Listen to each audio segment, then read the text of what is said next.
Welcome दोस्तों, आप सभी का स्वागत है। उम्मीद है आप सभी भली भांति होंगे और सुरक्षित होंगे। जल्दी जल्दी आप सभी इस क्लास में जुड़ जाएंगे। ये आपके एग्जाम की लास्ट क्लास है, उसके बाद आप डायरेक्टली एग्जाम में मिलेंगे, है ना दोस्त। चलिए, यहाँ तक किसी को दिक्कत या परेशानी तो नहीं है भाई? जल्दी बताइए। यहाँ तक कोई बालक ऐसा जिसको प्रॉब्लम हो तो वो मुझसे जरूर पूछेगा। बहुत सारी बातें आधे घंटे के अंदर क्लास को कवर करेंगे। और मेन बात यह है कि सबसे पहले आज हम करेंगे कि किसी भी नए व्यक्ति को second language as a English, है ना। आप सवाल जरा ध्यान से समझना, इंपॉर्टेंट है। डिफिकल्टीज, सवाल का नाम क्या है? सवाल का नाम है डिफिकल्टीज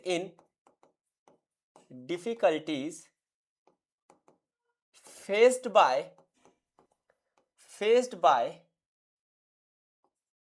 a learner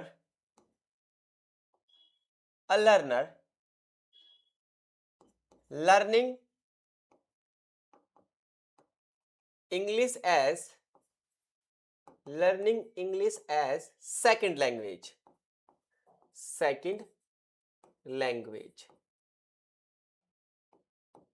ठीक है, समझ में आया? कुछ कुछ सवाल समझ में आ गया आप सभी को? क्या है सवाल? कोई बालक ऐसे इसको सवाल समझ में ना आया अभी भी?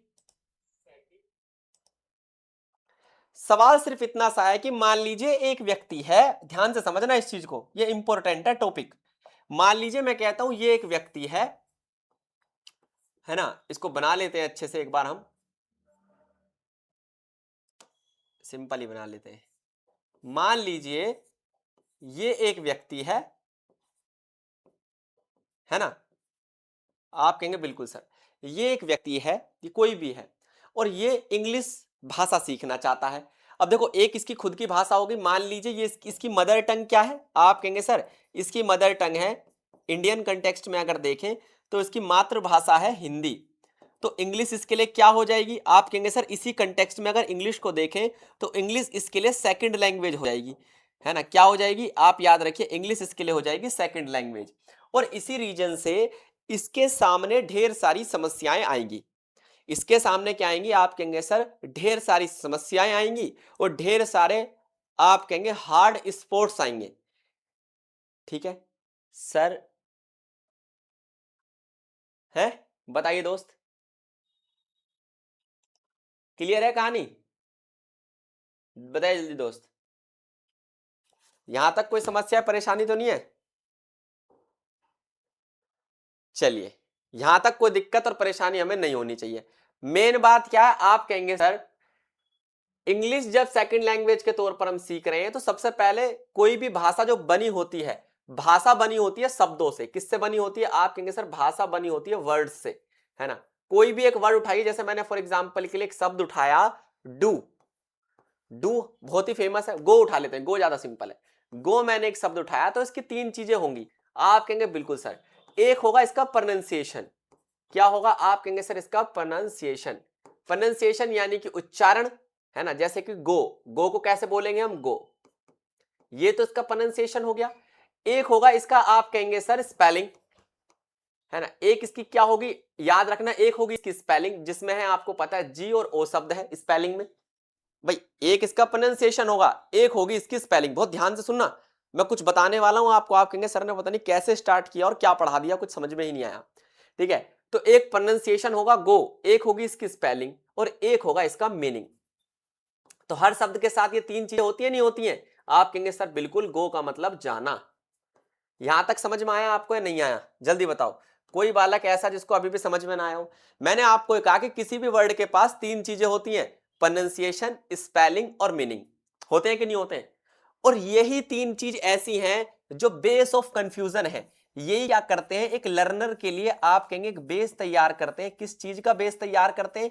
याद रखना, कंफ्यूजन का, बेस ऑफ कंफ्यूजन।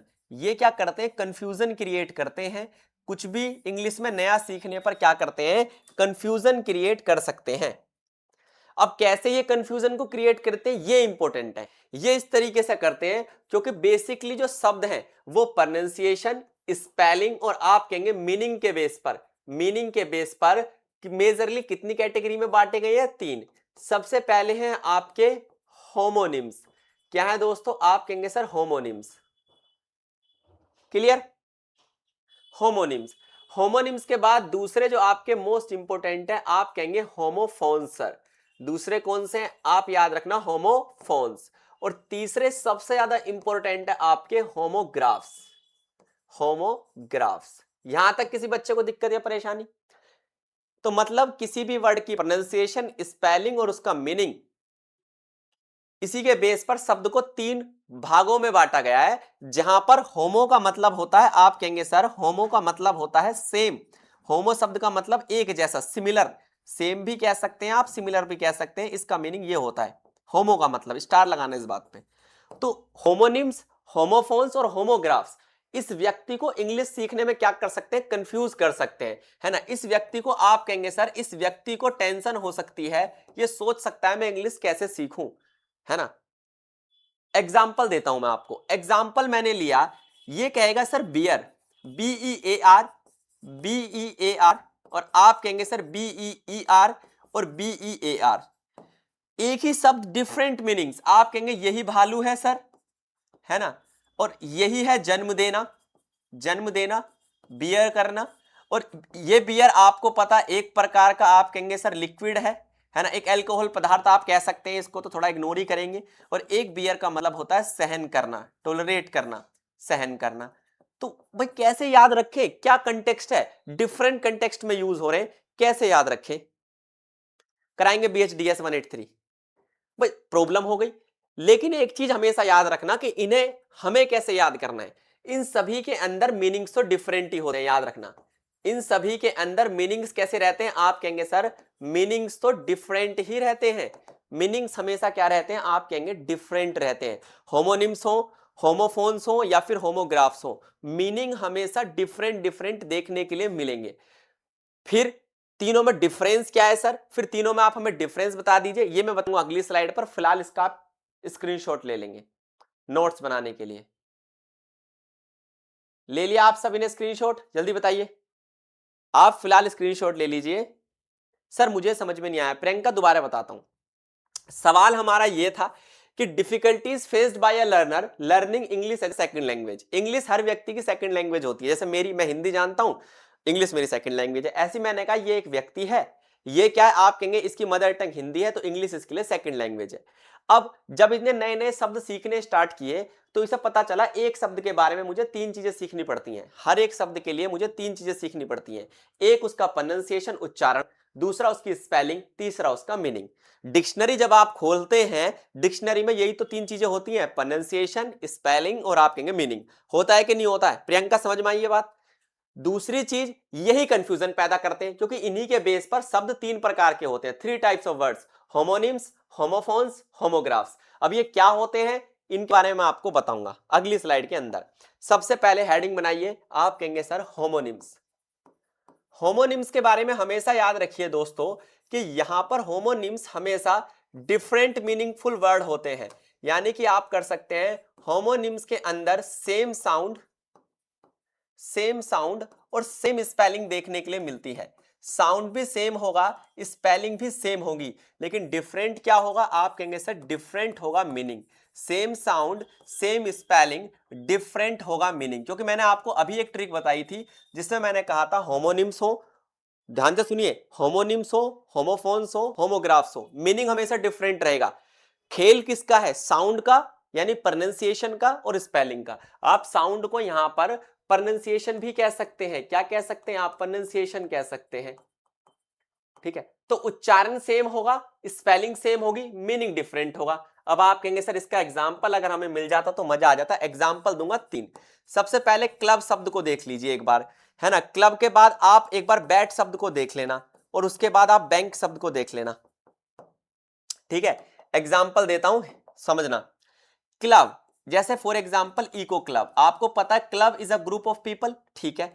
एक क्लब होता है हनुमान जी का, आप कह सकते हैं एक, हनुमान जी भगवान का ना कहकर आप मान के चलिए, कई बार आपने देखा होगा एक शस्त्र होता है, स्पेशली किसके पास मिलेगा आपको, पहलवानों के पास मिलेगा, गदा टाइप का होता है वो भी क्लब है ना। और इसके अलावा क्लब जो होता है वो जो ताश की गड्डी होती है आपकी, ताश की गड्डी जो होती है उसको भी डिनोट करने के लिए क्या किया जाता है, क्लब शब्द का यूज किया जाता है, ठीक है। बैट का 2 अर्थ है, आपको पता है बैट जो है वो एक एक आप कह सकते हैं क्या है, एक प्राणी है ना, प्राणी को क्या कहेंगे, एक क्रिएचर है ना, एक प्राणी है, एक क्रिएचर है, बैट चमगादड़, और एक बैट आपको पता है जो क्रिकेट में यूज होता है, स्पेलिंग सेम है, देखो क्लब क्लब क्लब, तीनों में क्लब, बैट क्रिएचर भी बैट ही है, खेलने वाला भी बैट ही है। बैंक, बैंक आपको पता है एक बैंक होता है फाइनेंशियल इंस्टीट्यूशन, जिसमें हम बैंक में जाते हैं, जैसे फॉर एग्जांपल के लिए बैंक ऑफ बड़ौदा एग्जांपल हो गया।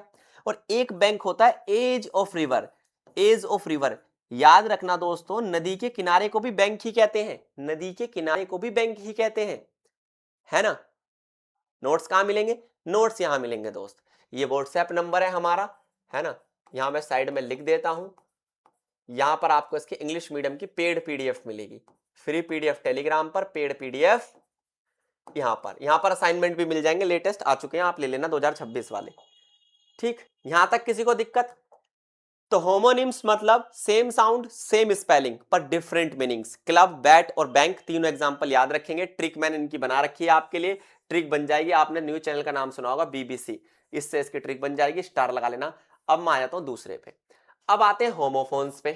होमोफोन्स, होमो का मतलब हुआ सेम, और फोन्स का क्या मतलब हुआ, आप कहेंगे सर फोन्स का मतलब हुआ साउंड यानी कि प्रोनाउंसिएशन, इसी रीजन से यहां पर जो प्रोनाउंसिएशन होगा, प्रोनाउंसिएशन तो यहां पर आपको सेम देखने के लिए मिलेगा, सिर्फ बोला सेम जाएगा, सिर्फ बोला सेम जाएगा, यहां पर आपको स्पेलिंग भी डिफरेंट मिलेंगी, स्पेलिंग डिफरेंट मिलेगी दोस्तों, याद रखना, है ना। और उसका मीनिंग तो डिफरेंट सभी में होगा, मैंने आपसे कहा था मीनिंग पर स्टार लगा लेना, है ना, मीनिंग पर स्टार लगा लेना, क्योंकि मीनिंग हर जगह आपको डिफरेंट ही देखने के लिए बनेगा, ठीक है, मीनिंग हर जगह आपको डिफरेंट देखने के लिए मिलेगा, चाहे यहां पर डिफरेंट हो चाहे यहां पर। खेल सारा किसका है, प्रोनाउंसिएशन का है, खेल सारा आप कहेंगे किसका है, सारा का सारा खेल आपका स्पेलिंग का है।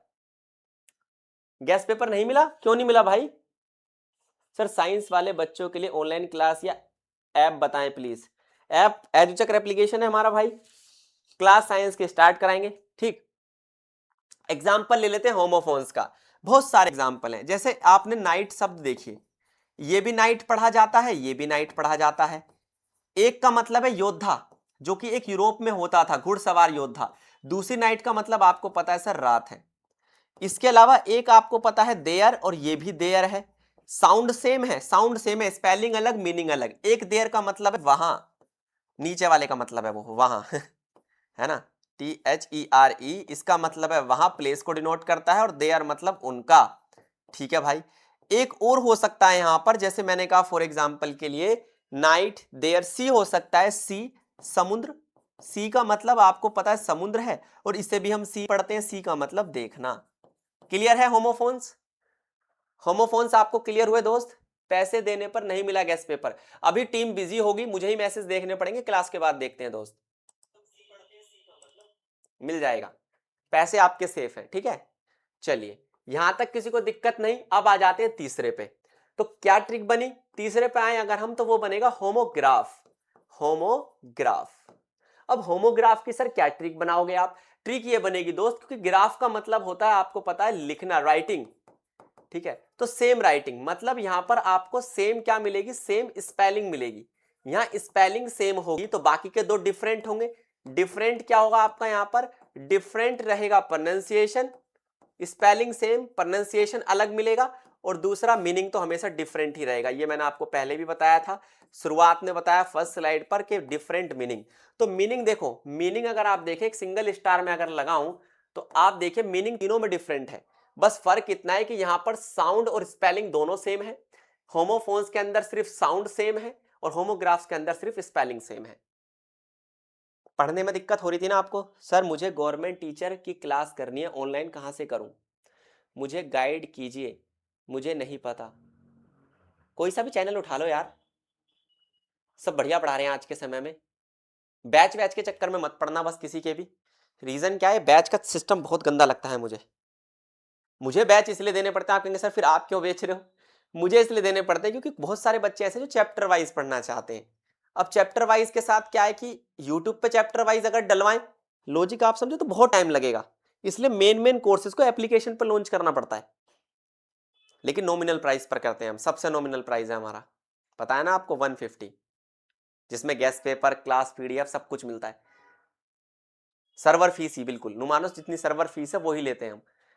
तो होमोग्राफ्स में क्या होगा, सेम स्पेलिंग होगी, डिफरेंट प्रोनाउंसिएशन होगा, डिफरेंट मीनिंग होगा भाई।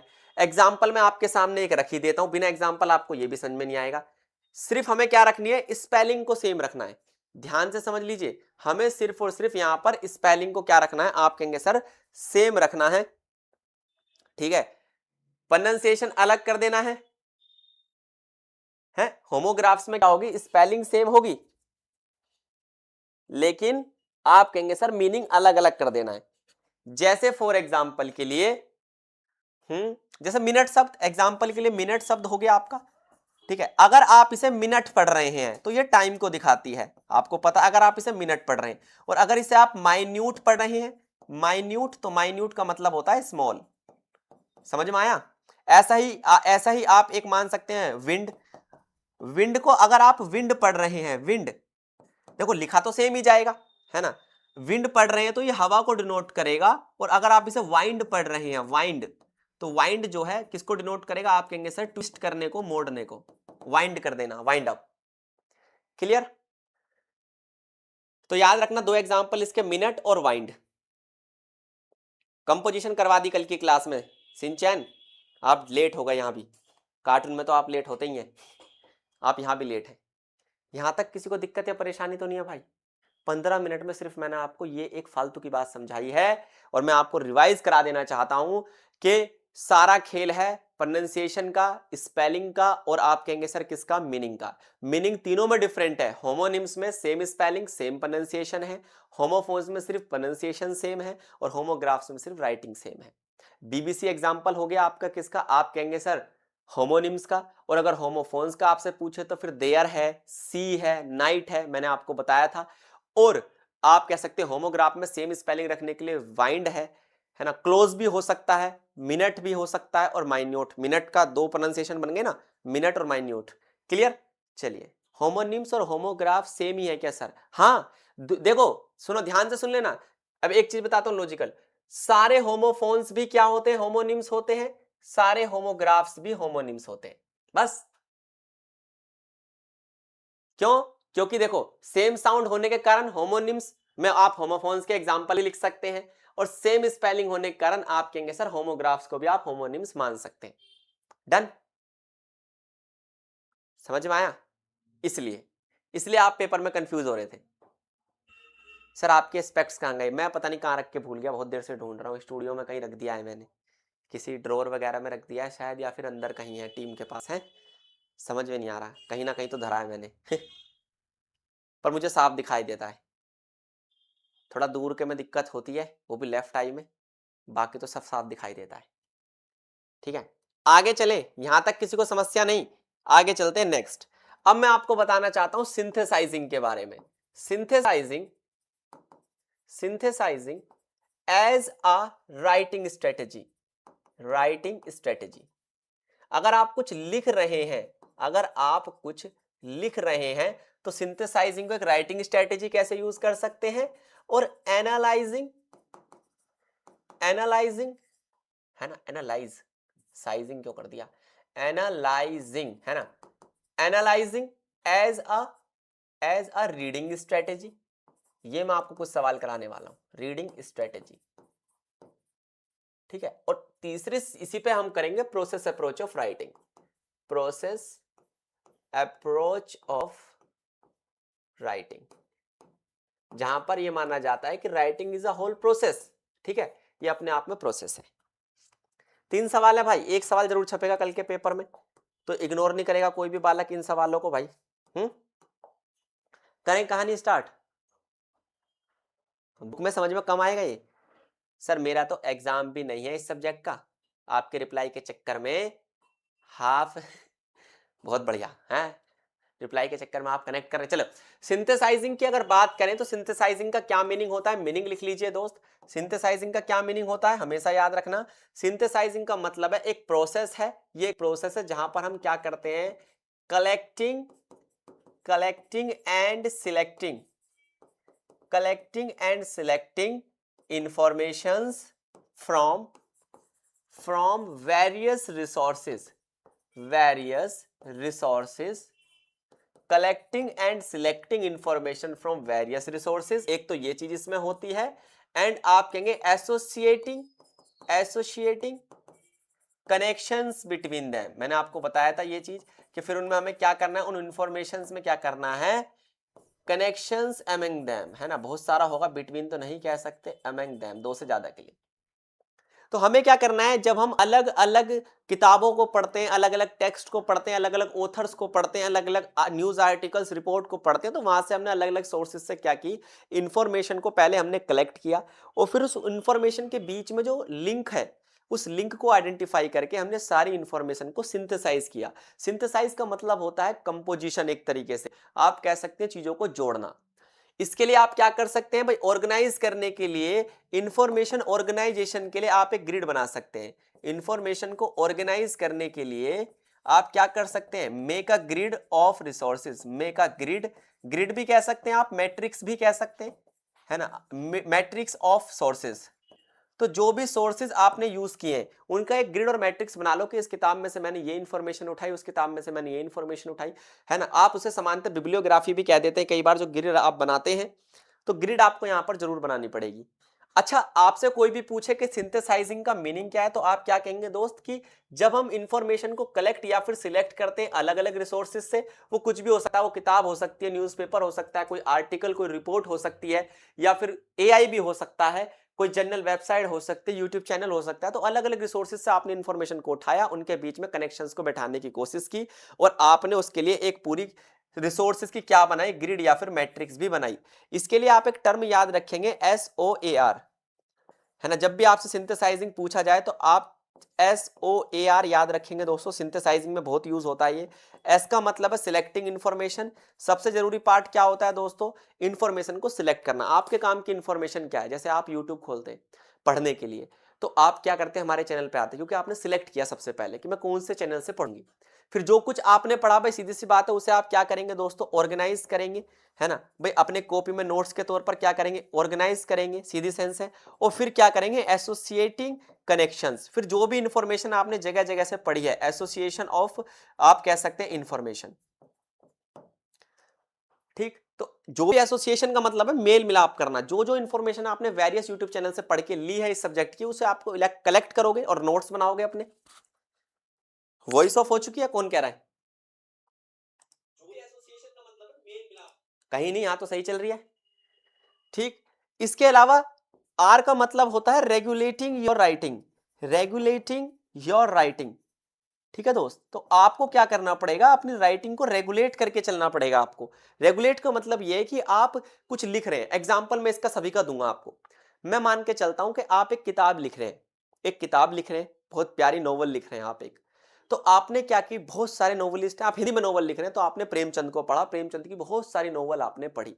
उसके बाद आप कह सकते हैं जितने भी अन्य उपन्यासकार भारत में हुए उन सबकी आपने उपन्यास और नोवेल पढ़ी। तो आपने क्या किया, कलेक्ट किया और सिलेक्ट किया वेरियस रिसोर्सेज को, और फिर जो भी आपने ज्ञान इकट्ठा किया नोवेल लिखने के बारे में, उसको आपने एसोसिएट किया भाई, कनेक्ट किया। कनेक्ट करने के लिए 4 प्रोसेस हैं आपके पास। सिलेक्ट कीजिए इंफॉर्मेशन को ऑर्गेनाइज कीजिए, सारी इंफॉर्मेशन में कनेक्शन जोड़िए और अपनी राइटिंग को रेगुलेट कीजिए। कोशिश कीजिए कि आप अपने टॉपिक से ना भटके, जो एक राइटर के लिए आम बात है, अपने टॉपिक से भटकना। बिना असाइनमेंट के पेपर दे रहा हूं भाई, ये तो आपको स्टडी सेंटर बताएगा। सर कितना मिस हो गया, 25 मिनट का मिस हो गया, मेन टॉपिक तो मिस ही कर दिया आपने, पर कोई दिक्कत नहीं है, रिकॉर्डेड फॉर्म में क्लास मिलेगी। अच्छा, एनालाइजिंग क्या होता है, एनालिसिस आपको पता है, ये एक रीडिंग स्ट्रेटेजी है। मान लीजिए मैंने आपको एक न्यूज़पेपर दिया और मैंने आपसे कहा इसको एनालिसिस करके दिखाइए, तो एनालिसिस का मतलब होता है कि स्पेसिफिक इंफॉर्मेशन को छोटे छोटे टुकड़ों में बांटना, बांटकर क्या करना, उसके बीच के कनेक्शंस को समझना। सिंथेसाइजिंग छोटे छोटे टुकड़ों की इंफॉर्मेशन को एक साथ सिंथेसाइज करती है, जोड़ती है, जबकि एनालिसिस किसी सिंथेसाइज इंफॉर्मेशन को अलग अलग भागों में तोड़ती है। तो सिंथेसाइजिंग एक कंपोजिशन है और एनालिसिस आप कहेंगे ब्रेक डाउन ऑफ इंफॉर्मेशन है। दोनों एक दूसरे के इनवर्स प्रोसेस है ना, एक दूसरे के आप कहेंगे सर उल्टे प्रोसेस है, याद रहेगा। तो एनालिसिस क्या है दोस्तों, आप कहेंगे how and why of the text. याद रखना, किसी भी टेक्स्ट का एनालिसिस का मतलब क्या है, कि आप उसमें क्या ढूंढ रहे हैं, कि ये टेक्स्ट कैसे लिखा गया और क्यों लिखा गया। मान लीजिए आप पोल्यूशन के ऊपर एक आर्टिकल पढ़ रहे हैं, तो कैसे पोल्यूशन हुआ ये ढूंढ रहे हैं आप, और क्यों पोल्यूशन हुआ ये ढूंढ रहे हैं। तो कुल मिलाकर आप कह सकते हैं कि सर जो एनालिसिस है वो अपने आप में एक क्रिटिकल थिंकिंग है, क्रिटिकल थिंकिंग। और जो मैंने आपको क्रिटिकल रीडर वाला कॉन्सेप्ट पिछली क्लास में कराया था वो क्रिटिकल थिंकिंग एनालिसिस वाली है। मतलब एक क्रिटिकल रीडर के अंदर एनालिसिस स्किल होना चाहिए, नहीं होना चाहिए? आप कहेंगे सर बिल्कुल ठीक। दूसरी चीज क्या है, एनालिसिस करते कैसे, इसके स्टेप्स लिख लीजिए दोस्तों। स्टेप्स में सबसे पहले आप क्या करेंगे, फर्स्ट रीडिंग करेंगे। कोई भी किताब, कोई भी टेक्स्ट आपको मिला, मान लीजिए इग्नू की बुक है, तो आप पहले उसे फर्स्ट रीड करेंगे और उसके बारे में एक ओवरव्यू लेंगे। ओवरव्यू, ओवरव्यू मतलब जिसमें आप सारे चैप्टर्स के टाइटल पढ़ते हैं। जैसे आपके पास इग्नू की बुक आती है, ध्यान से समझना, जैसी पार्सल आप खोलते हो सबसे पहले सारी बुक के इंडेक्स वगैरह देखते हो कि नहीं देखते हो? आप कहेंगे सर बिल्कुल देखते हैं। एक ओवरव्यू लेते हो कि क्या क्या कंटेंट अंदर है, कितनी मोटी किताब है, तो वो फर्स्ट रीडिंग है। लेकिन जब आपके पेपर आ जाते हैं तो फिर आप क्या करते हैं, आप कहेंगे सर फिर हम करते हैं इंटेंसिव रीडिंग। फिर हम क्या करते हैं, आप कहेंगे सर फिर हम करते हैं इंटेंसिव रीडिंग। और ये बहुत ध्यान से पढ़ने वाली बात है ना। और इंटेंसिव रीडिंग करने के बाद हम क्या करेंगे, फिर आउटलाइनिंग करेंगे। फिर क्या करेंगे, आप कहेंगे सर आउटलाइनिंग हम करेंगे। आउटलाइनिंग में क्या, मेन मेन आइडियाज को निकालेंगे। ये मैंने आपको क्रिटिकल रीडिंग में बताया था। तो स्टेप्स 3 है, पहले फर्स्ट रीडिंग कीजिए, देन इंटेंसिव रीडिंग, ध्यान से रीडिंग कीजिए और फिर एक आउटलाइन निकाल के लाइए। फिर क्या कीजिए भाई, एक आउटलाइन निकाल के लाइए, ये इंपॉर्टेंट है। ये स्टेप्स आपको याद रखने FIO से, है ना। ये स्टेप आपको याद रहेंगे, निमोनिक बनाया मैंने आपके लिए। इसके बाद ये तो स्टेप्स हैं, लेकिन स्टेप्स से एनालिसिस थोड़ी ना होता है भाई। स्टेप्स, सिर्फ स्टेप्स से एनालिसिस नहीं होगा। एनालिसिस करना किसका ये भी तो हमें पता होना चाहिए। तो स्कोप क्या है, मान लीजिए कोई किताब मैंने आपको दी, तो आप उसका स्कोप CCL से डिनोट करते हैं, जहां पर C का मतलब है किताब का कंटेंट चेक कीजिए, किताब का कंटेक्स्ट चेक कीजिए दोस्त, ठीक है। और फिर तीसरी चीज है किताब की लैंग्वेज चेक कीजिए, किताब का टोन और स्टाइल, लिखने का स्टाइल चेक कीजिए। तो CCL और FIO ये मेजर टर्म है जो एनालिसिस करने में आपकी मदद करेंगे। एग्जाम्पल के लिए मैं किताब खरीद के लाया मार्केट से, कोई भी एग्जाम्पल के लिए मान लीजिए, मैं कोई भी किताब हो सकती है वो, है ना, क्योंकि दिखाऊंगा तो ज्यादा एब्स्ट्रैक्ट लगता है दोस्त। मान लीजिए ये एक किताब है ना, ये किताब है भारत का संविधान, हमारा भारत का संविधान दोस्तों, ठीक है। और ये आप कह सकते हैं पब्लिश की गई है government of India, ministry of law and justice, legislative department द्वारा। आपको पता है ये भारत का संविधान है, ठीक है। अब मैंने क्या किया, इस किताब को उठाया और सबसे पहले मैंने हाउ और व्हाई ऑफ द टेक्स्ट किया। मैंने कहा भाई संविधान कैसे लिखा गया, संविधान क्यों लिखा गया। सबसे पहले मैंने ये सोचा, अभी किताब खोली नहीं है, पहले मैंने क्या सोचा भाई, कैसे लिखी गई किताब, क्यों लिखी गई ये किताब, क्यों ये कानूनी दस्तावेज लिखा गया। मैंने सबसे पहले ये चीज देख ली।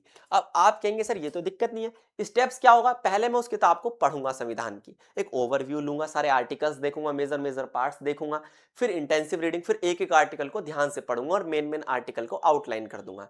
तो याद रहेगा, फर्स्ट रीडिंग, इंटेंसिव रीडिंग और आउटलाइनिंग, सबको याद रहेगा, फर्स्ट रीडिंग, इंटेंसिव रीडिंग और आउटलाइनिंग। आप कहेंगे बिल्कुल सर। स्कोप क्या बना, स्कोप ये बना कि हमें क्या करना है, सबसे पहले कंटेंट देखना है भाई, किताब के अंदर लिखा क्या क्या हुआ है। फिर कंटेक्स्ट देखना है, क्योंकि इंडियन कॉन्स्टिट्यूशन है तो सारा एग्जांपल्स किसके होंगे, आप कहेंगे इंडियन सोसाइटी के होंगे। और लैंग्वेज देखनी है, हिंदी इंग्लिश है क्या है, अगर हिंदी है तो कौन सी हिंदी है, फॉर्मल या फिर इनफॉर्मल हिंदी। क्लियर, मुझे लगता है यहां तक आपको समझ में आ गया होगा। आगे चलते हैं और समझते हैं।